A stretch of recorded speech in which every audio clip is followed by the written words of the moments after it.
Welcome back to Plylam Spotlight. Today let's look at how to install stone veneer. First, find a wall to apply the stone on and prep it as we spoke about earlier. Then measure the wall and decide between 2x4 or 4x8 feet panels from the wide variety available with us and place your order.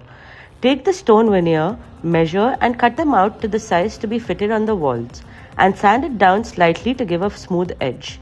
Pick an appropriate adhesive and follow the instructions on the box to use it and paste the first piece by aligning it perfectly, as this creates the base for the rest of the pieces. Similarly, finish placing all the veneer pieces and sand down the edges slightly to smoothen out the edges. Clean up any residual adhesive or dust with a damp cloth. Finally, use a sealant to seal the veneer and give it the final finish you're looking for. It's as simple as that, and you have yourself a brand new accent wall. Stone veneer can also be used outdoors to give the perfect elevation. For more such products and their applications, visit us and don't forget to follow us.